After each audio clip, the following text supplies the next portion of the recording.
여러분 안녕하십니까? 뉴스가 있는 저녁 변상욱입니다.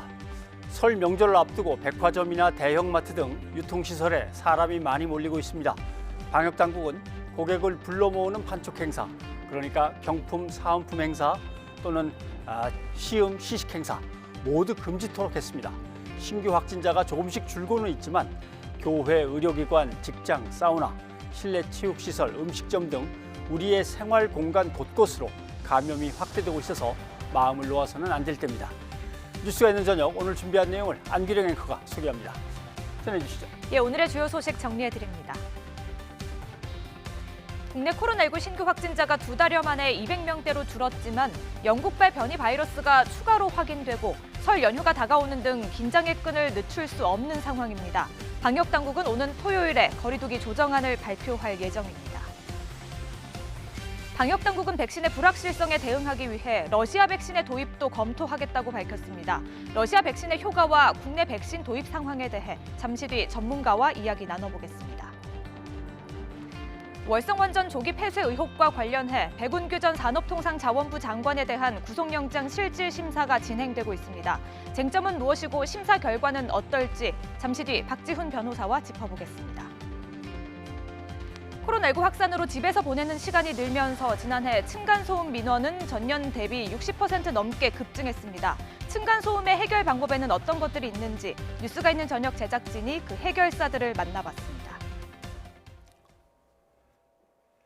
코로나19 신규 환자가 77일 만에 200명대로 떨어졌습니다. 하지만 수도권 확진자가 꾸준히 많고 변이 바이러스 감염도 속속 확인되고 있습니다.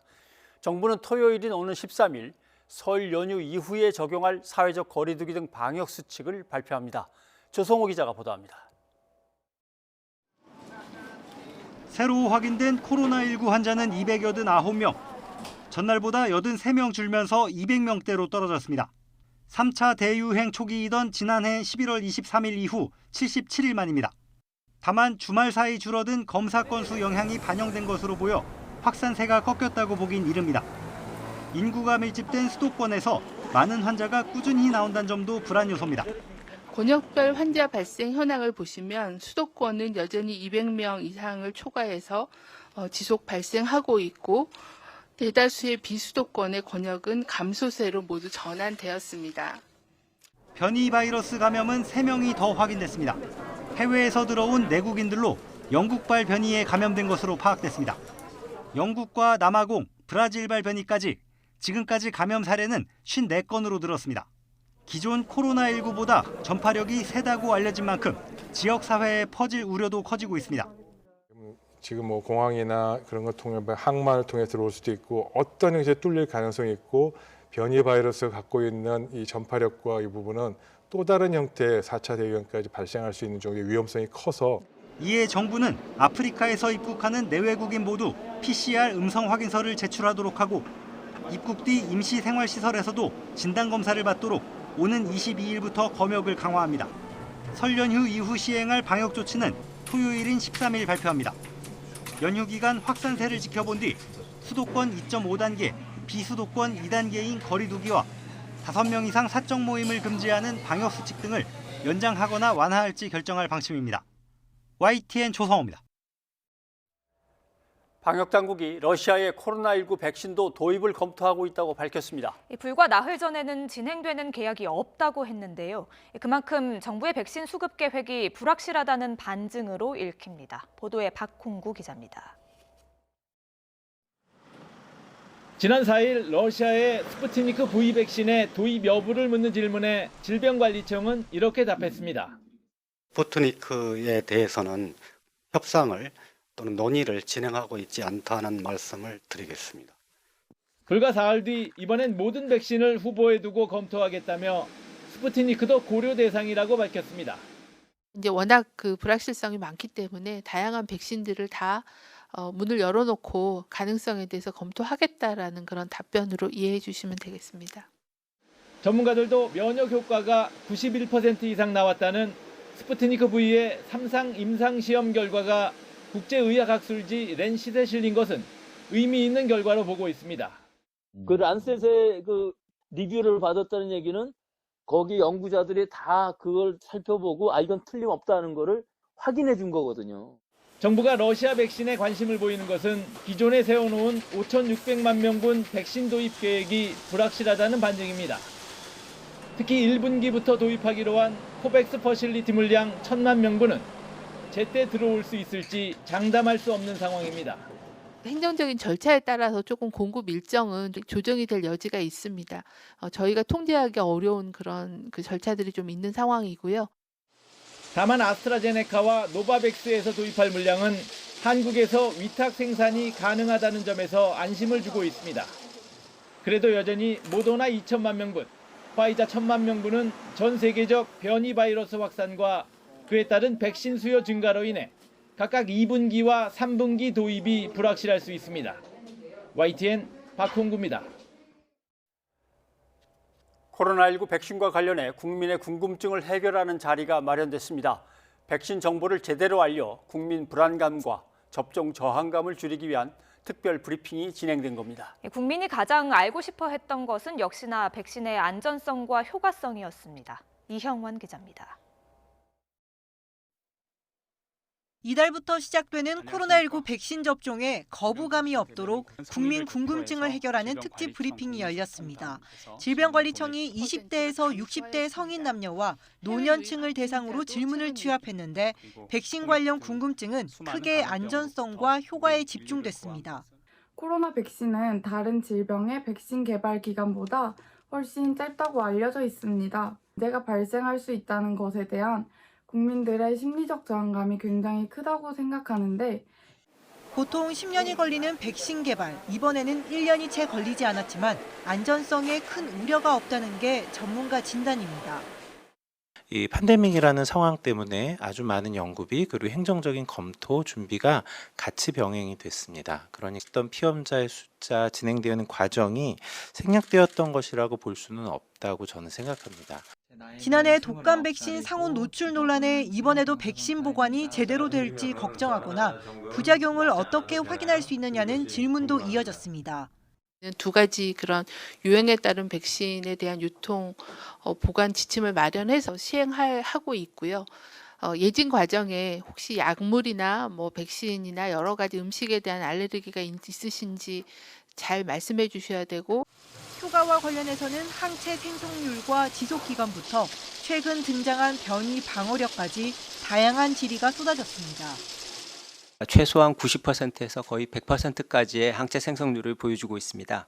얼마 동안 이 백신의 방어 능력이 유지될지는 정확한 답을 드리기는 어렵습니다.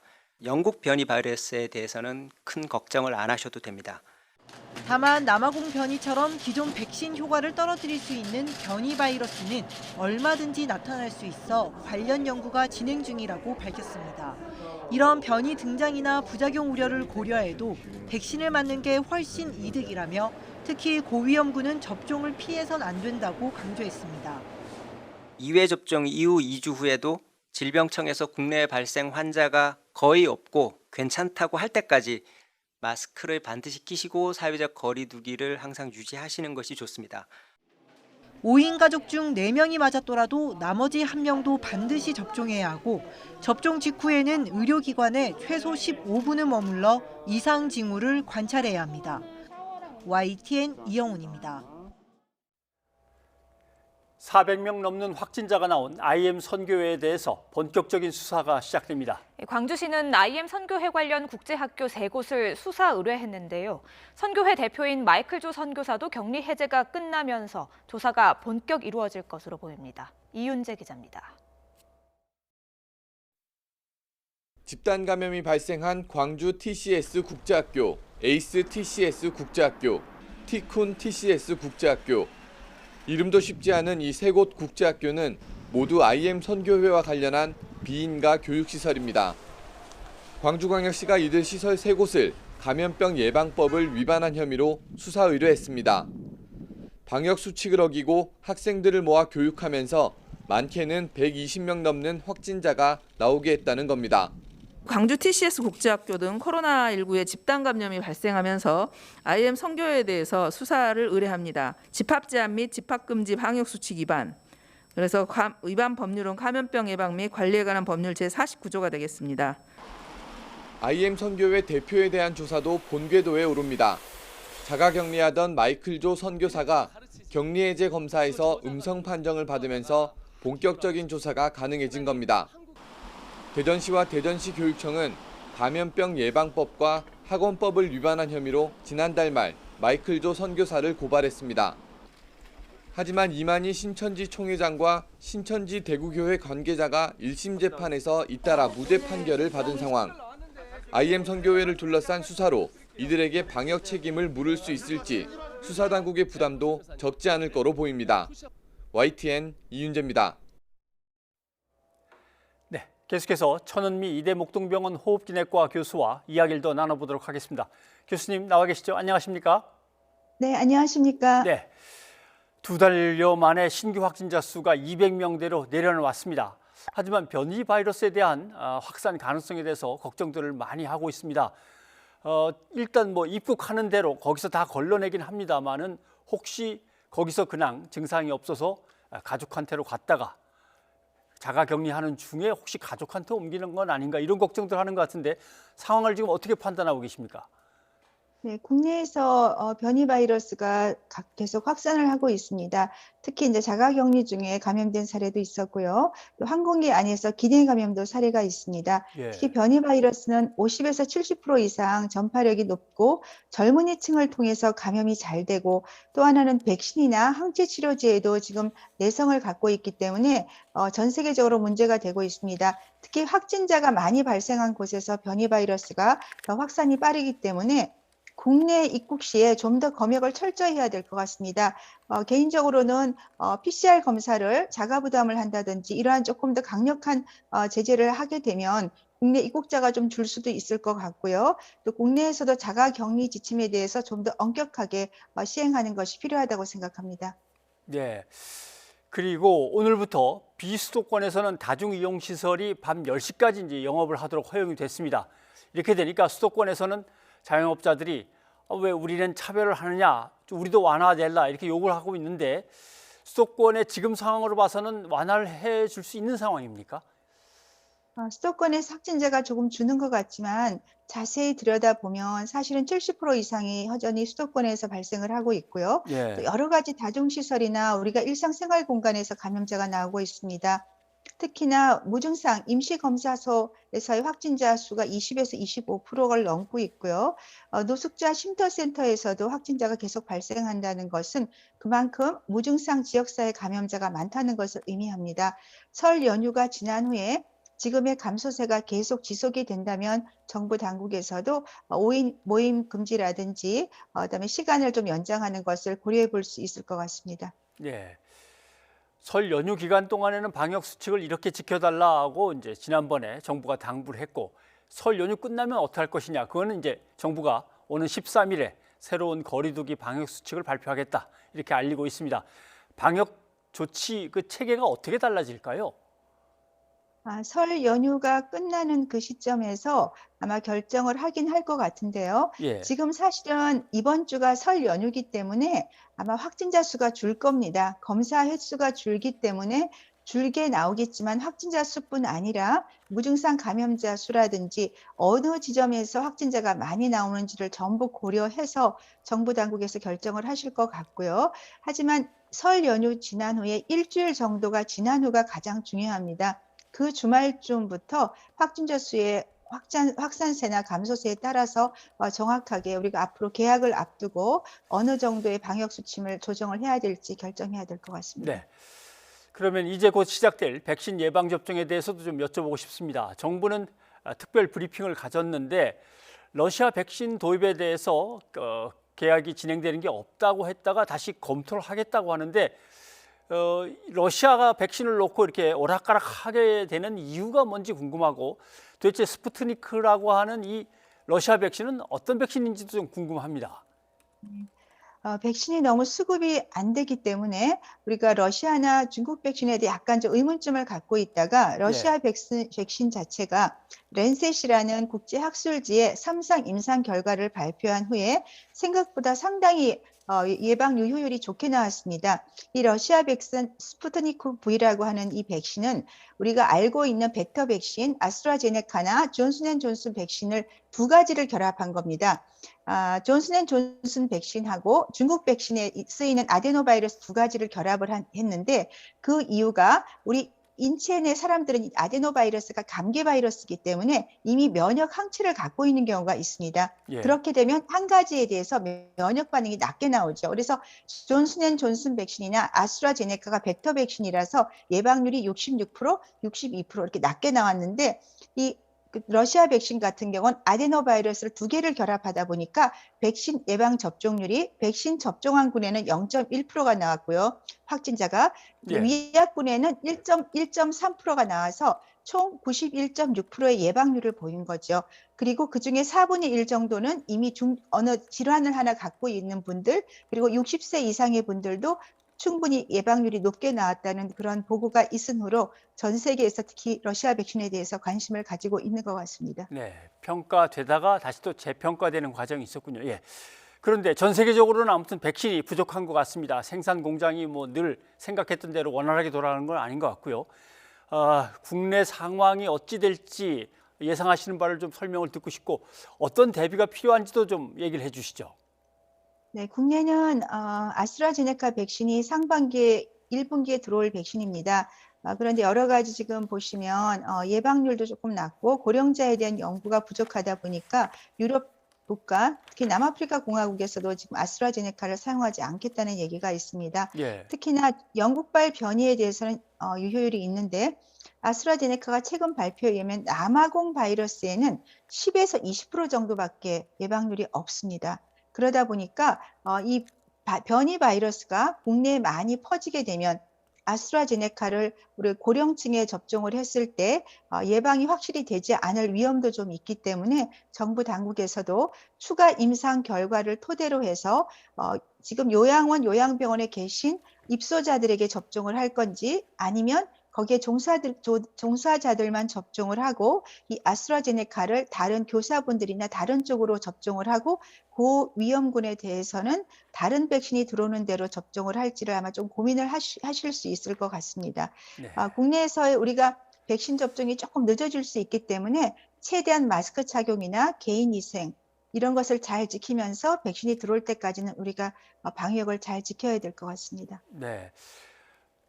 앞부분에서 얘기하신 대로 혹시 설 연휴니까 아무래도 검사 숫자가 줄어들면서 발표되는 신규 확진자가 적어지는 거지 아닐 수도 있기 때문에 각별히 더 연휴 기간 동안에 방역에 철저해야 되겠다는 말씀 새겨 듣겠습니다. 천은미 교수님 오늘 고맙습니다. 감사합니다.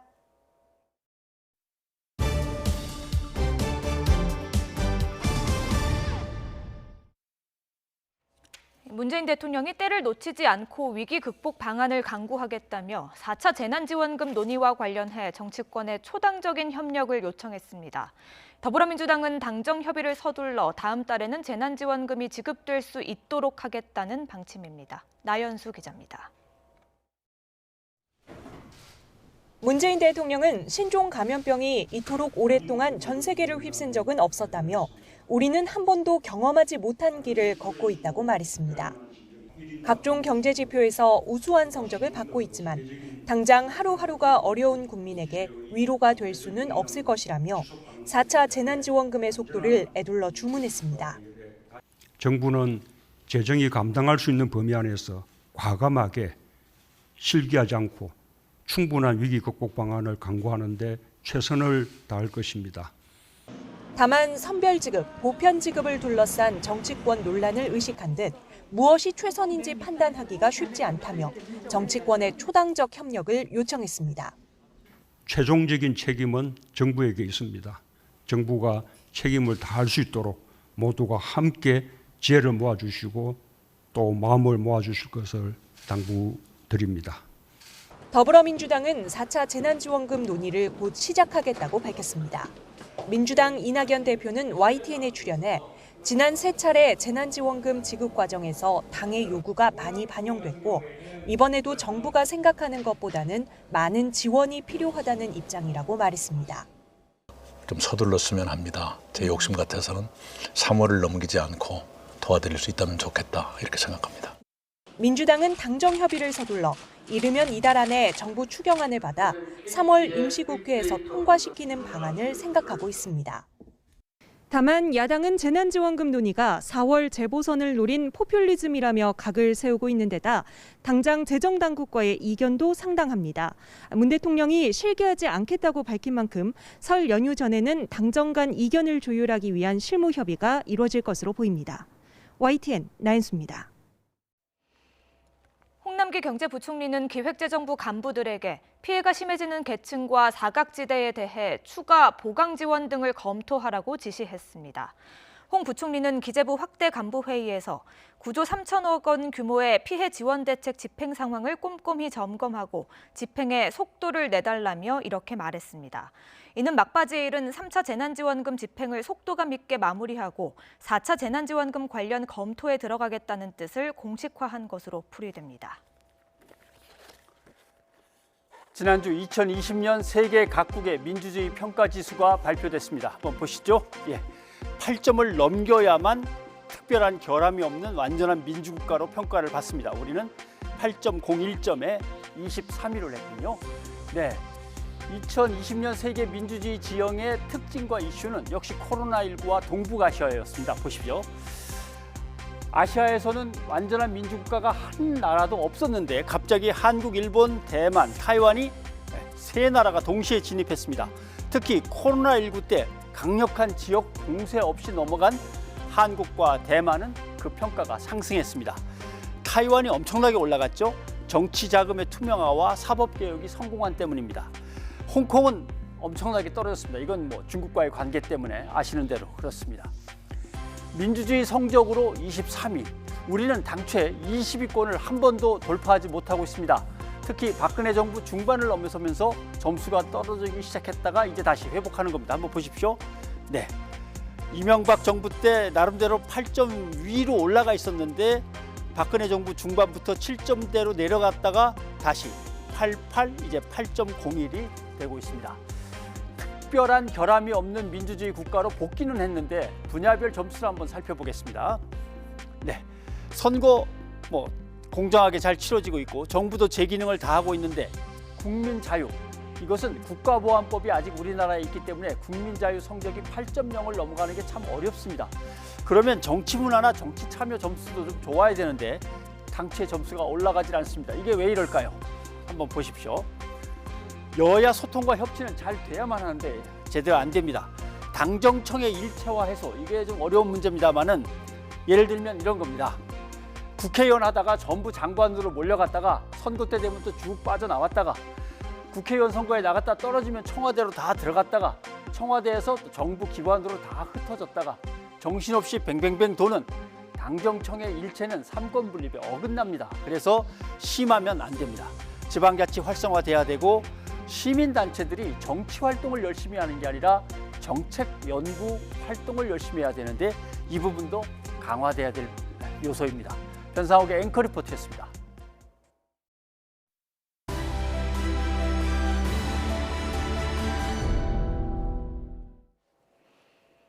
월성원전 조기 폐쇄 의혹과 관련해 백운규 전 산업통상자원부 장관의 구속영장 실질 심사가 진행되고 있습니다. 원전 수사의 분기점이 될 것이라는 전망 속에 백 전 장관은 적법한 절차대로 업무를 처리했다며 혐의를 부인했습니다. 취재기자 연결해 자세하게 알아보겠습니다. 황보연 기자. 네, 황보연입니다. 백 전 장관의 영장 심사가 아직 진행되고 있다고요?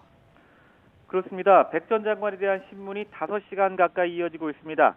영장 실질 심사는 대전지방법원 301호 법정에서 진행되고 있습니다. 앞서 백 전 장관은 법정에 들어가기 전에 검찰 수사에 대한 입장을 짧게 밝혔습니다. 월성 1호기 조기 폐쇄가 국민의 안전을 최우선으로 한 국정 과제였다며 법과 원칙에 근거해 업무를 처리했다고 말했습니다. 직접 들어보시겠습니다. 월성 1호기 조기 폐쇄는 국민의 안전을 최우선으로 한 국정과제였습니다.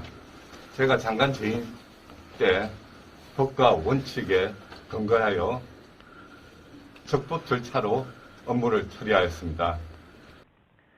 검찰이 백 전 장관에게 적용한 혐의는 두 가지입니다. 먼저 한국수력원자력에 업무를 벗어나 부당한 압력을 행사했다는 직권남용 권리행사 방해 혐의입니다.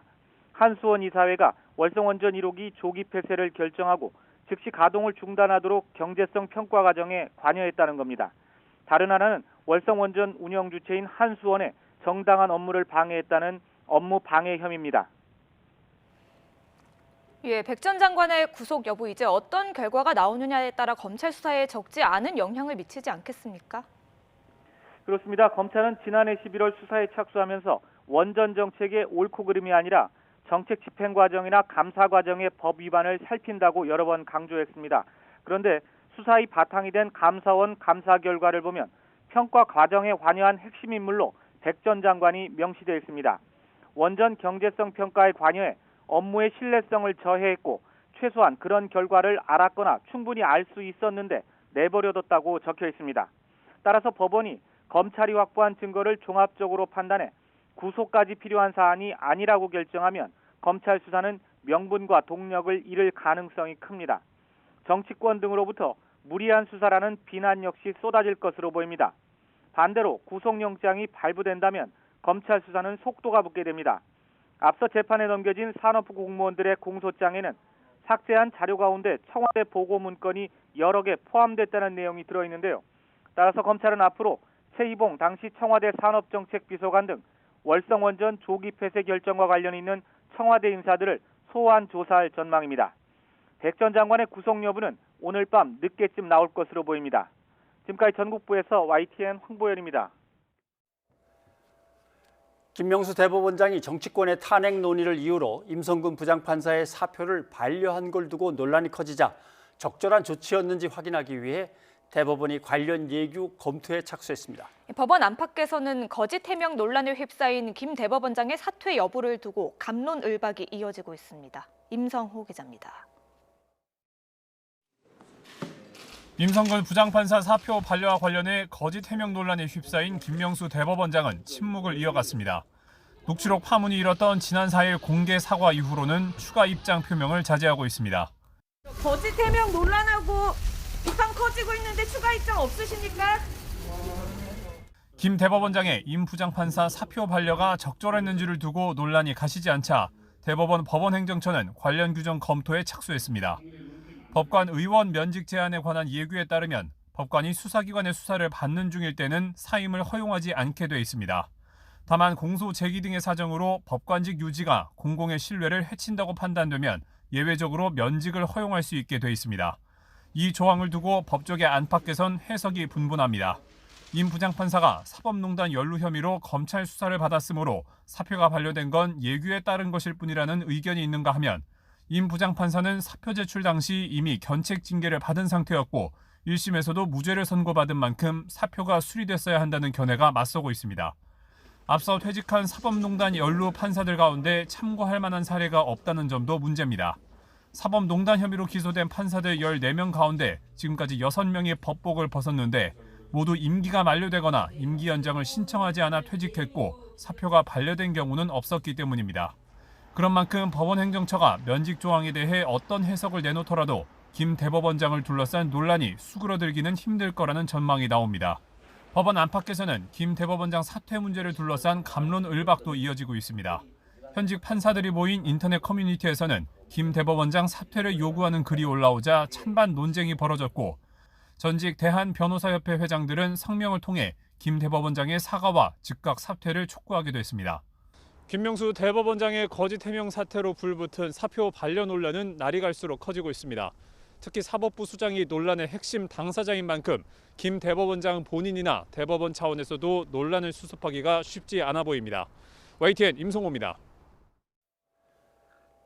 국민의힘은 김명수 대법원장이 설 연휴까지 사퇴하지 않으면 고발하겠다고 압박하고 나섰습니다. 하지만 속내는 복잡해 보이는데요. 맞대응을 자제한 더불어민주당 역시 크게 다르지 않습니다. 우철희 기자입니다. 이른 아침 대법원 입구에서 1인 시위에 나선 사람, 바로 국민의힘 주호영 원내대표입니다. 김명수 대법원장이 사법부 흔들기를 막긴커녕 더불어민주당과 법관 탄핵 거래까지 했다면서 직접 사퇴를 촉구하고 나선 겁니다. 하루라도 더 있어서는 안 될 사람입니다. 그래서 우리 국민의힘 의원들은 김명수 대법원장이 사퇴할 때까지 끊임없이 1인 시위를 이어갈 것입니다. 당 차원에서는 설 연휴까지 사퇴하지 않으면 고발하겠다는 배수의 진까지 쳤습니다. 탄핵에서 수위는 낮췄지만 사퇴 요구만은 거세게 하겠다는 건데 사실 속내는 복잡합니다. 만약 김명수 대법원장이 사퇴하면 문재인 대통령이 다음 정권까지 자리를 지킬 6년 임기의 새 대법원장을 임명하기 때문입니다. 표면적으로는 애써 상관없다고 강조하면서 양심에 호소했지만 당내에선 의견이 분분합니다. 양심보다도 더 지독한 증인이 없어요. 대법원장이 그만두고 나면은 뭐 다음 대법원장을 임명을 다음 대통령이 못한다는 그런 걱정을 하는 사람들이 있는 것 같은데 나는 그런 걱정은 할 필요 없다고 생각해요. 반면 더불어민주당은 국민의힘의 대법원장 사퇴 압박이 사법농단 감싸기라고 맞섰습니다.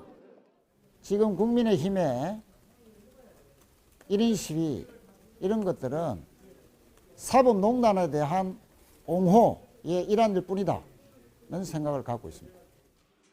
몰래 녹음을 한 게 잘못됐다고 임성근 부장판사에 대해 비판을 이어가고는 있지만 몰래 녹음의 이를 본인의 안위를 위한 수단으로 삼는 모습에서 법복에 의해 만들어진 신성한 이미지가 얼마나 허망한 것인가를 생각하게 됩니다. 전면 대응은 자제하는 분위기입니다. 녹취 공개로 거짓말 논란에 휩싸인 만큼 이를 키워봤자 보궐선거에 도움될 게 없다는 속내가 담긴 것으로 풀이됩니다. 김명수 대법원장의 사퇴 여부가 정치권의 쟁점으로 떠오른 가운데 물밑에서는 여야 모두 향후 전개가 어떻게 됐느냐에 따라 유불리 계산에 골몰하는 모습입니다. YTN 우철입니다. 박범계 법무부 장관이 단행한 검찰 고위 간부 인사를 놓고 법무부와 대검찰청 사이에 다시 긴장감이 커지고 있습니다. 대검 측에서 이른바 총장 패싱이라는 반응이 나왔는데요. 박 장관이 직접 반박에 나섰지만 검찰 내부 반발은 수그러들지 않고 있습니다. 이종원 기자입니다. 휴일에 전격적으로 단행된 검찰 인사 다음 날, 박범계 법무부 장관은 출근길부터 이른바 총장 패싱이라는 대검 측 반응을 정면 반박했습니다. 패싱 이런 말은 좀 맞지 않지 않느냐. 지금 거론된 분들은 다 총장께 제가 직접 만났을 때 다 구두로 명확하게 말씀드렸습니다. 특히 완곡한 표현을 사용하면서도 구체적인 보직을 거론하며 적극 대응했습니다. 검찰국장을 교체를 했고요. 또 신임 기획조정부장에 총장이 원하는 사람을 임명했고 또 대전지검장을 유임했습니다. 그러나 대검 측은 구체적인 조율 없이 일방 통보된 인사라는 입장을 굽히지 않고 있습니다. 이성윤 서울중앙지검장 유임과 심재철 검찰국장 교체 정도만 사전 언급이 있었을 뿐 4명에 그친 인사 규모나 새로 발령난 보직 모두 금시초문이란 겁니다. 특히 윤 총장 징계 추진에 관여한 대검 참모들도 자리를 지키면서 사실상 윤 총장 의견은 무시됐다는 격양된 반응도 나오고 있습니다. 사실상 조율된 인사란 입장과 총장 패싱이란 입장이 맞부딪히며 긴장감이 고조되고 있는 것으로 추미애 전 장관 시절 갈등 국면이 재현되는 것 아니냐는 우려도 나옵니다. 대검 측에선 사진까지 공개하며 2차례나 만난 건 보여주기에 불과했을 뿐 추 장관 시절보다 더하다는 푸념이 터져나왔습니다. 앞서 법무부 역시 장관과 총장이 비공개로 나눈 대화 내용이 곧바로 일부 언론에 보도된 것이 이번 인사를 앞당긴 배경이 됐다며 불쾌감을 숨기지 않았습니다. 물론 박 장관의 첫 인사가 최소한에 그친 건 그간의 피로감을 고려해 전면적인 갈등 구도는 피하려는 의도로 읽힙니다. 오는 7월 윤 총장이 퇴임하면 올 하반기 새 판에서 본격적인 박범계표 인사를 해보겠다는 의도로 박 장관도 이 같은 방침을 숨기지 않았습니다. 장관님 7월 이후에 인사를 대대적으로 내세요. 물론입니다. 박범계 장관이 윤석열 총장과의 대화 내용과 향후 인사 계획까지 구체적으로 밝히면서 윤 총장의 공개 행보와 반응이 주목되는데 둘 사이에 놓인 긴장감의 불씨가 더 타오를지는 좀 더 지켜봐야 할 것으로 보입니다. YTN 이종원입니다.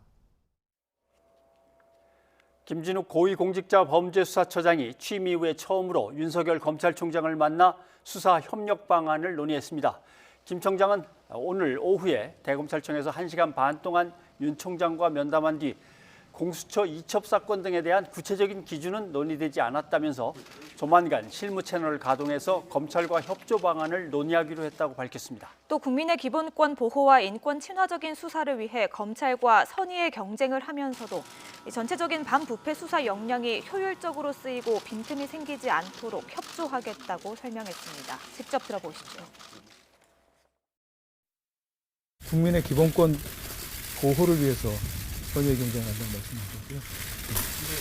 인권 친화적 수사의 점에 있어서 선의의 경쟁을 말씀드렸습니다. 오늘은 진짜 상견례 자리인데요.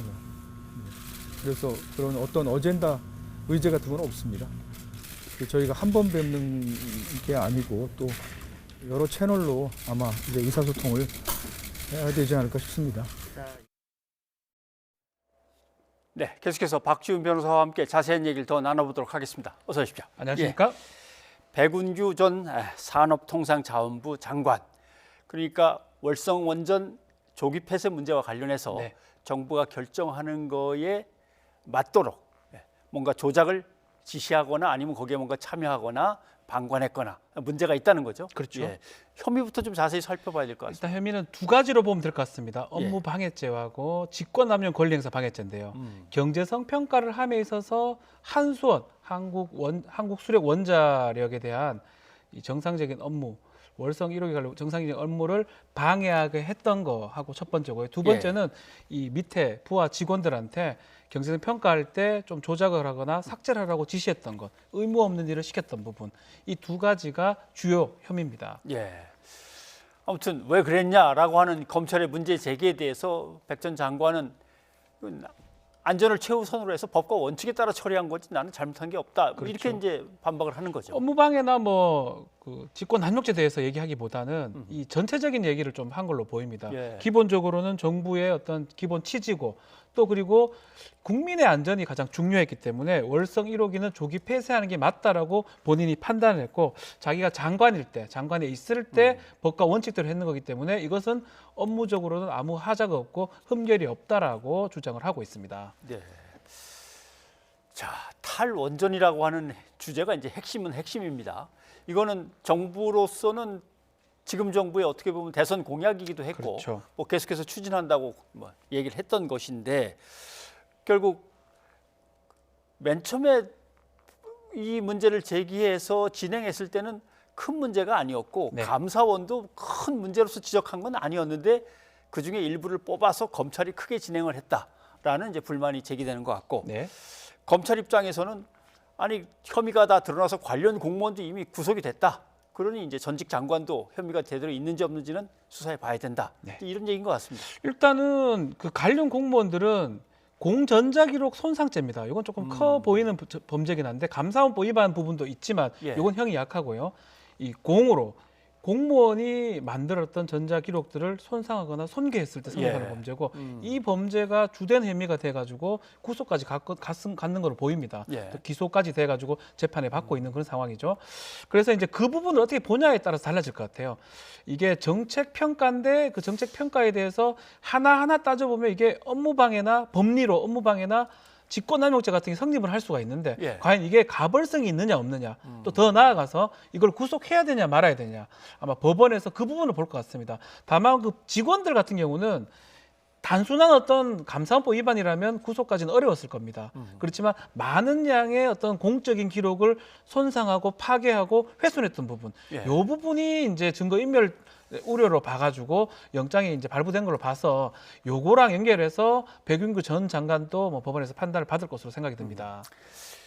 이게 뭐 대한민국 같은 경우는 이 정권에서 추진하던 게 이 정권에 가면 갑자기 바뀌죠. 잘못된 평가라고 이제 나오고 하니까 그 전에 어땠는지 궁금합니다. 예를 들면은 외환위기 당시에도 뭐 부총리라든가 경제 관련 수석이 엄청나게 오판을 해갖고 이렇게 됐다라고 이제 기소를 했지만 또 무죄가 나왔었어요. 이거 중요한 사건이죠. IMF 때 예. 강경시 전 총리하고 김인호 경제수석입니다. 예. 이 두 사람 같은 경우는 사실은 부실 사항을 알고 있음에도 불구하고 대통령께 보고하지 않고 뭐 지금 드러난 사실에 따르면 그런 어떤 상황에 IMF로 갔던 것에 대해서 직무유기 직권남용죄로 이 재판을 받았습니다. 예. 그렇지만 이제 이때도 이거는 판단이다. 정책적 판단이다. IMF 갖는 거 하고 이런 것들은 정책 판단이기 때문에 결국은 IMF 환란 관련해서는 법원에서 이 두 사람에 대해서는 책임이 없다라고 해서 무죄를 확정했습니다. 평가, 정부 정책의 어떤 평가에 대해서는 형사적으로 좀 개입할 수 없다라는 법리가 좀 적용된 것 같고요.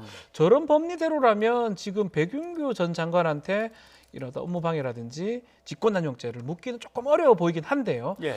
뭐 법원이 이미 또 부하 직원들 구속을 하고 기소를 한 이상 쉽게 좀 판단을 예단을 하기는 좀 어렵지 않을까 생각이 듭니다. 예. 그런데 이제 밤 늦게 돼야 나오겠죠, 결과가. 아마도 이게 좀 정치적으로도 문제가 되기 때문에 예. 통상은 자정 전으로 나오는 경우가 많고요. 그래서 이제 같은 판사예요. 영장을 발부했던. 예. 그 판사라는 게 같은 판사니까 내용은 잘 알고 있을 것 같고 또 지금 얘기했던 것처럼 이 정책적 부분, 정책 평가를 갖고 이미 부하들은 공용 손상죄 같은 좀 죄를 저질렀고 예. 이 전 장관은 그런 건 없거든요. 백 장관은. 그렇기 때문에 그거를 좀 봐서 영장 발부 여부를 따질 것 같습니다. 공무원들은 공적인 기록 자체를 삭제하거나 훼손시켰으니까 그러다 치지만 네. 예, 장관했던 사람은 그냥 정책적인 판단의 그렇죠. 문제인데 이걸 어떻게 할 거냐. 그렇게 본다면 영장이 발부되기가 좀 어렵겠죠. 예, 아무튼 뭐 아직 기자가 계속 대기하면서 소식을 보내오고는 있는데 아직 변한 건 없습니다. 자, 이제 검찰 인사 얘기를 좀 넘어갔으면 좋겠습니다. 박범계 법무장관이 처음 이제 장관으로서의 이제 인사를 단행했는데 뭐 주호영 국민의힘 원내대표 말을 빌리자면 그러실 줄은 몰랐는데 뭔가 좀 아시고서 좀 제대로 해 주실 줄 알았는데 실망입니다. 기대한 것 못 미쳤습니다. 이제 이런 뜻인데 뭐가 제일 문제인 겁니까 인사에서? 이성윤입니다. 이성윤 지검장. 딴 분들도 뭐 문제가 될 수 있지만 서울중앙지검장은 상당히 중요한 자리입니다. 핵심이죠. 예. 서울중앙지검장은 빅3라고 우리가 얘기를 하거든요. 뭐 검찰국장, 법무부 검찰 나오고 있는데요. 그리고 대검의 반부패 부장, 그리고 서울중앙지검인데 이 서울중앙지검장을 지금 유임하느냐, 그만두게 하느냐, 돌리느냐 예. 이 부분이 가장 중요했는데 지금 나온 것처럼 검찰국장 심재철 국장하고 이정수 남부지검장 두 사람만 자리를 바꾼 상황이고 예. 이성윤 지검장도 그대로 자기 두고 좀 문제가 되고 있는 이두봉 대전지검장도 자리에 둡니다. 예. 한동훈 지금 검사 같은 경우도 그 자리에 두기 때문에 뭐 업무를 좀 맡기 좀 어려운 상황이에요. 그래서 이게 굳이 말하면 어느 쪽에도 치우치지 않은 좀 절충적인 좀 모양새로 인사를 한 거다 이렇게 평가를 내릴 수 있을 것 같습니다. 박범계 법무장관은 명분은 있는 것 같습니다. 수사가 중요한 게 진행되는 그렇죠. 지검장을 지금 바꿀 수는 없지 않냐.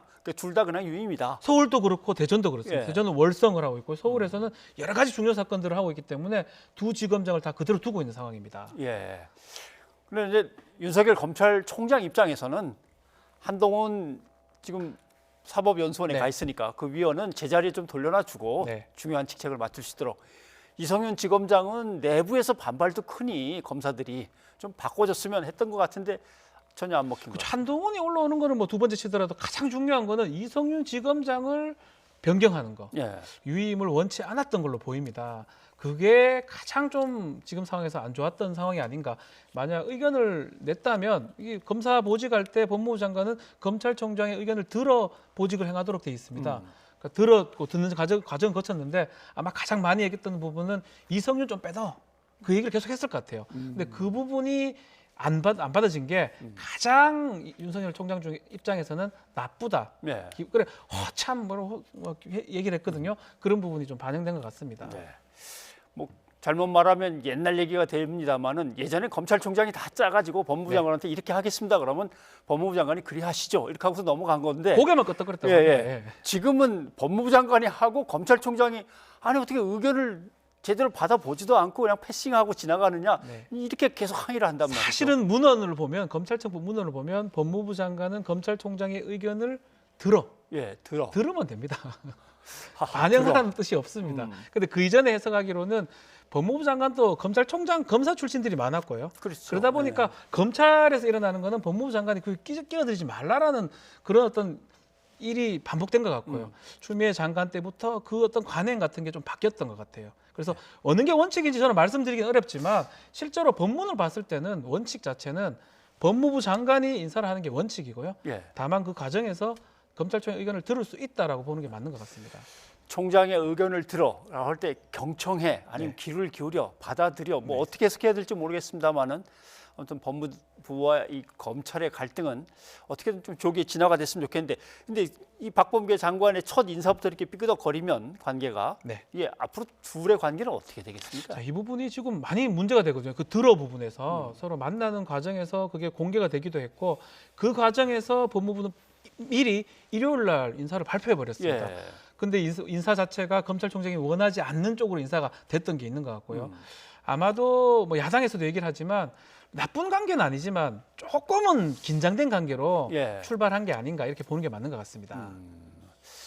그거 참 나름대로 뭐 두 사람의 이제 첫 관계가 좀 잘 풀려 나갔으면 좋겠는데 일단 첫 번째 인사에서는 패싱 논란이 이제 확대되고 있는 중입니다. 박지훈 변호사님 고맙습니다. 감사합니다.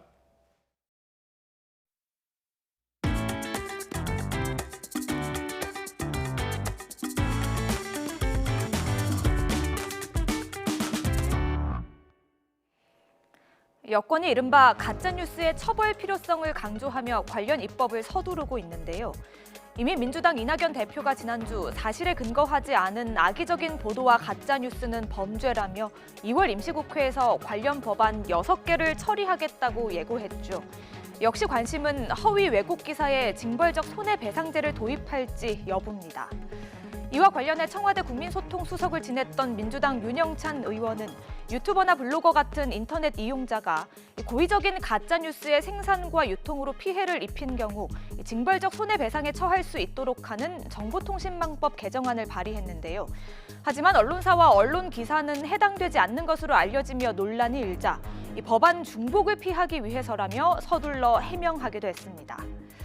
실제로 민주당 정청래 의원은 지난해 6월 악의적인 언론 보도에 최대 3배의 손해배상을 청구할 수 있도록 하는 언론중재법 개정안을 발의했습니다.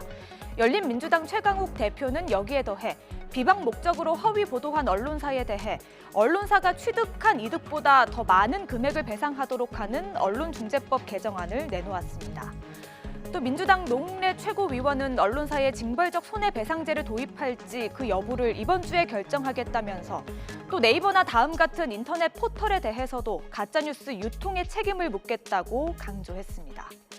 이에 대해 국민의힘 김종인 비상대책위원장, 인터넷상 가짜뉴스 규제는 언론 길들이기 우려가 크다며 반대 입장을 분명히 밝혔고요. 또 신문기자 출신인 같은 당 박대출 의원도 언론개혁법이 아닌 언론후퇴법이라며 언론에 재갈을 물리려는 의도가 다분하다고 주장했습니다. 또 언론계 일부에서도 징벌적 손해배상제가 권력과 자본을 감시하는 언론의 역할을 크게 위축시킬 수 있다는 목소리가 나오고 있습니다. 하지만 민주당 지지자들은 물론이고 이낙연 대표와 이재명 경기지사 같은 당내 주요 대선 주자들까지 언론개혁 법안에 적극 찬성하면서 법안 통과에는 힘이 실리는 분위기인데요. 지난해 21대 국회 개원 당시 실시된 여론조사에서 시급한 개혁 과제로 경제개혁과 검찰개혁, 정치개혁에 이어 언론개혁이 순위권에 자리했습니다. 또 지난해 10월에 실시된 조사에 따르면 언론사에 대한 징벌적 손해배상제 도입에 대해 국민의 52%가 찬성하는 것으로 나타났습니다. 뉴스가 있는 저녁 안규령입니다. 제가 직접 가서 직접 만나서 직접 타보겠습니다. 가! 보! 리! 요즘 층간소음 갈등이 사회 문제로 대두되고 있습니다. 특히 코로나19로 집에 있는 시간이 늘면서 관계기관에 신고된 민원은 지난해 60% 넘게 급증했는데요. 지금도 층간소음으로 고통받고 계신 분들 많이 계실 겁니다. 그래서 준비했습니다.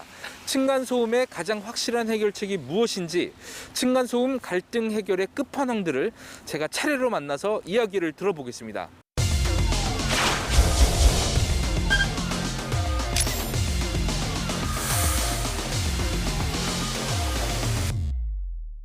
법으로 해결할 수 있는 건 두 가지예요. 환경분쟁조정위원회나 공동주택분쟁조정위원회로 가는 것. 그 다음에 또 하나 소송으로 가는 겁니다. 환경분쟁조정위원회에서 다 조정을 또 해줍니다. 그리고 또 손해배상액이 얼마다라는 것도 재정 결정을 해주기도 하고. 근데 층간소음 이웃사회센터에서 문제는 소음 측정을 하는데 지금 소음 민원이 너무 많아서 최소 6개월에서 9개월 걸려요. 그러니까 1인당 보통 배상하는 금액이 50에서 100만 원 사이 정도밖에 안 됩니다. 기본적으로 소장이 그 상대편에게 도달하고 법정에 처음 가서 만나는 때까지 걸리는 시간이 3개월에서 4개월이에요. 그리고 나서 감정해야 되죠. 그 다음에 또 법원에서 공방해야죠.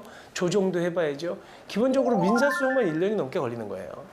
통상적으로 법원에서 인정하는 배상 금액도 100만 원에서 200만 원 사이 이 정도밖에 안 돼요. 소송은 정말 해결할 수 있는 어떤 마지막 수단, 내가 정말 법원에 가서 누가 잘못했는지 한번 판단 받아보고 싶다라고 하는 마지막 수단이지, 그렇게 우리가 권유하고 자주 가봐야 되는 그런 수단은 아니라는 거예요. 정말 유용한 수단은 아니에요.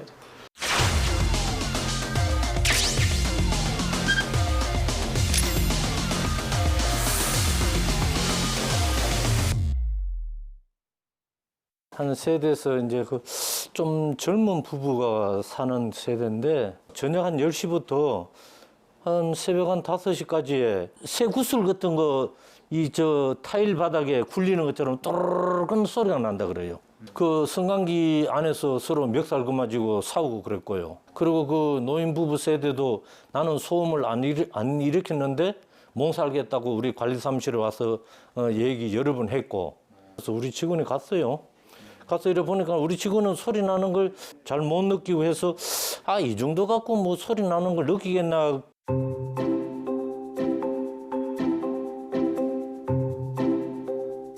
노부부한테 잠깐 어디에 그 친척집 있으면은 한 2, 3일 그 좀 그 피난가 있으면 안 되겠습니까? 피난이요? 다른 소음원도 알 겸 아래층 세대인데 위층 세대가 소리 안 났다는 걸 확인시키기 위해서 이제 그런 생각을 한 겁니다. 그 집에 이제 그 현관문을 이제 봉인을 해놨습니다. 그래 이제 아래층 세대는 물론 알리지 않았죠. 자꾸 소리가 난다 그러길래 그러면 좋다. 그 한번 위층에 한번 올라가 보자. 현재 이 집은 사람이 없다. 그 증거로 현관에 봉인을 딱 해놓고 사람이 없다.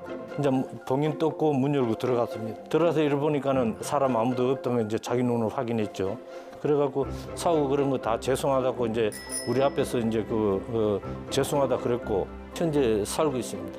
항상 초기에 제일 먼저 그 소음문을 찾아갖고 해결을 해야 됩니다. 안 그러면 줄길이 뭐 감정이 쌓이고 이러면 절대 안 되니까. 그래서 어떤 일보다 앞장서서 먼저 해결을 해야 된다. 관리소장이 그렇게 생각을 합니다. 좀.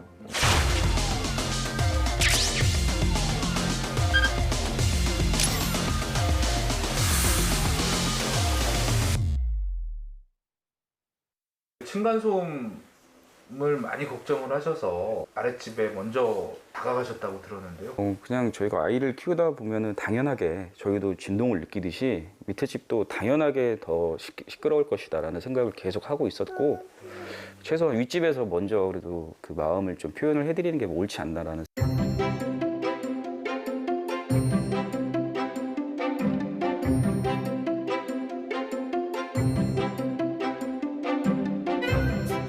처음에는 다일도 좀 내려보낸 적도 있고 몇 번은 그렇게 하다가 이제 코로나가 이제 터지고 아이들이 뭐 계속 집에 있는 상황이니까 조금 더 이제 좀 편하게 해주실 만한 거를 생각하다가 이제 뭐 누구나 호불호가 갈리지 않는 이제 반반으로 해서 이렇게. 저희도 같은 입장인데 위에서도 나름 저희 때문에 조심하고 스트레스를 받지 않았나, 뭐 감사하기도 하고 한편으로는 또 저희가 죄송하기도 하고 해서 저희도 이제 뭐 음식을 좀 나눠주기도 했는데 그냥 좋은 이웃, 좋은 인연이라고 생각하면 멀리 뭐 서로 좋지 않을까라는 생각이 들어서.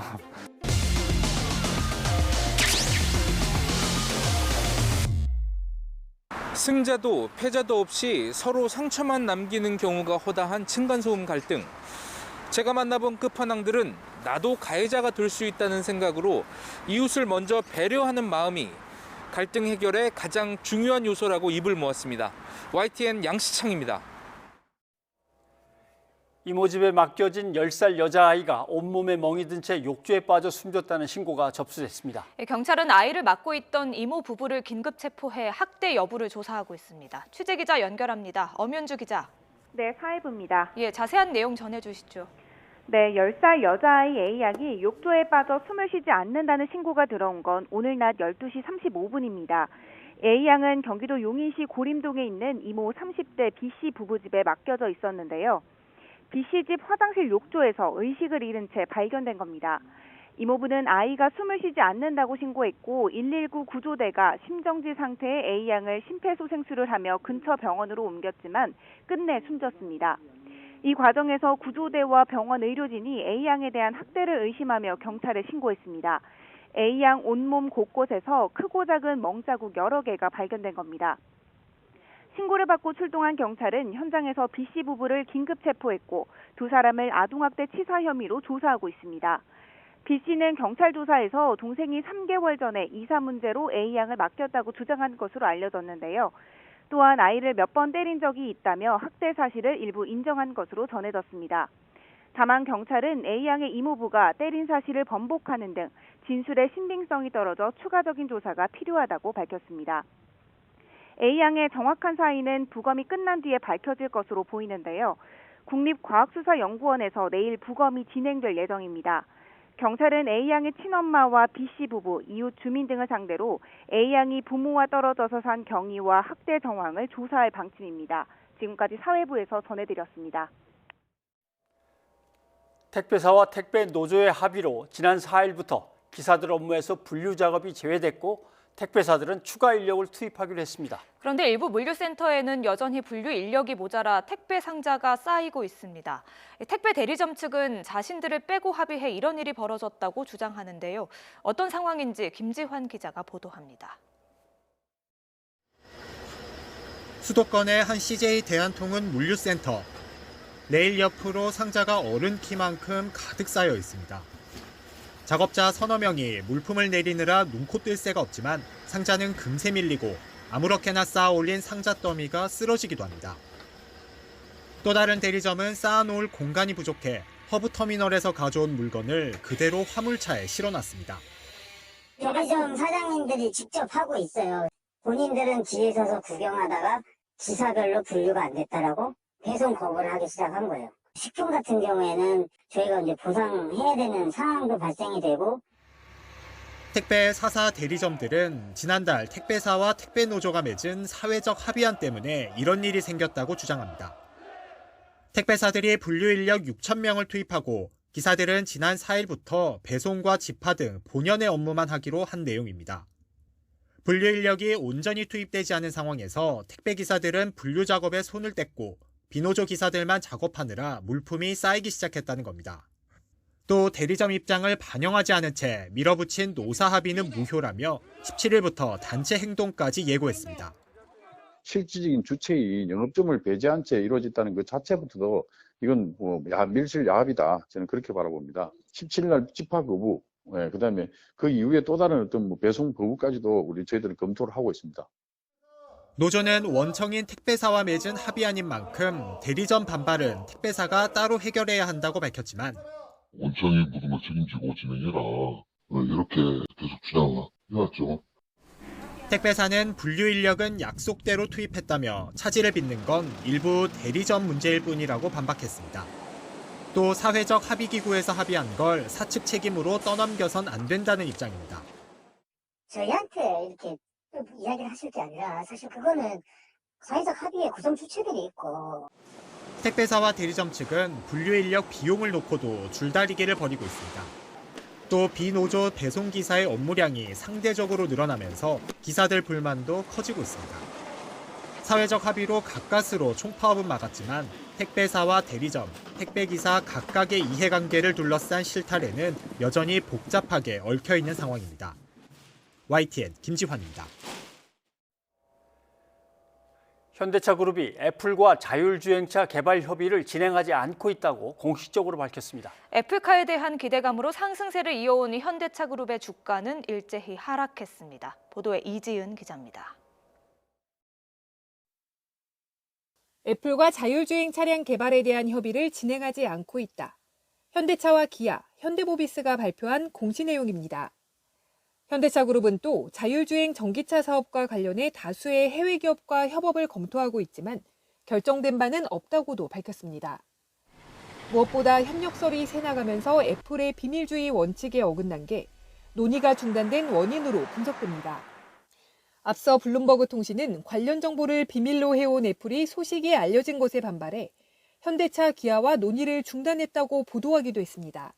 이 전략적 제휴에 있어서는 그 비밀리에 기업 간의 협상을 하는 그러한 게 관행이라서 정보들이 일부 밝혀진 것들이 결과적으로는 오늘 발표가 있었듯이 없었던 일이다.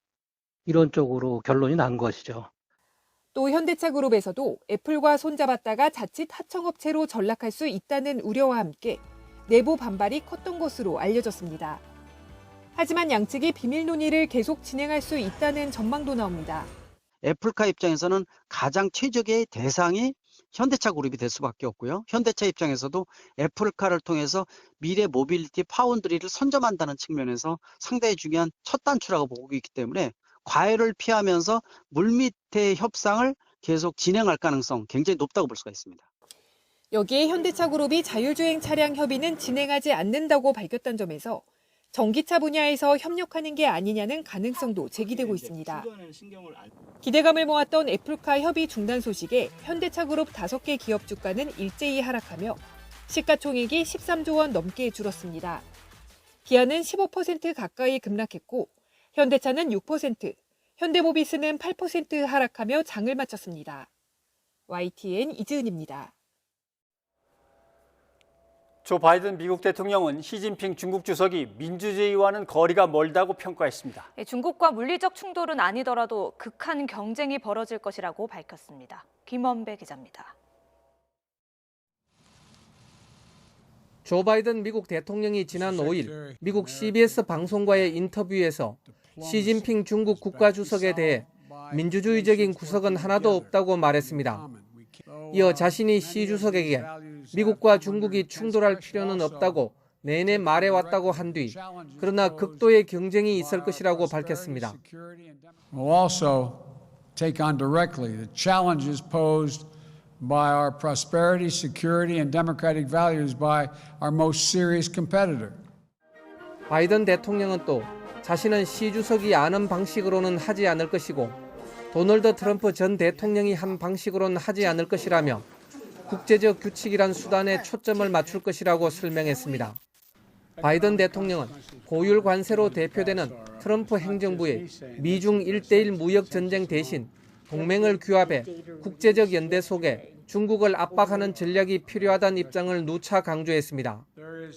바이든 대통령은 이번 인터뷰에서 취임 후 아직 시 주석과 대화할 기회가 없었다면서도 시 주석과 전화하지 못할 이유가 없다고 언급했습니다. 바이든 대통령은 이란 핵 문제와 관련해 이란을 협상 테이블로 되돌아오도록 하기 위해 먼저 제재를 해제할 것이냐는 질문에 아니다라고 답했습니다. 또 이란이 먼저 우라늄 농축을 멈춰야 한다고 보느냐는 질문에는 답변 없이 동의의 표시로 고개를 끄덕였습니다. YTN 김원배입니다. 시청자 여러분의 의견 소개해드립니다. 네, 가짜뉴스 허위 정보에 대해서 징벌적인 손해배상제를 실시하려고 입법 준비 중이다라는 소식 전해드렸는데 이제 여기에 언론사의 뉴스라든가 언론사도 포함되느냐는 논란이었죠.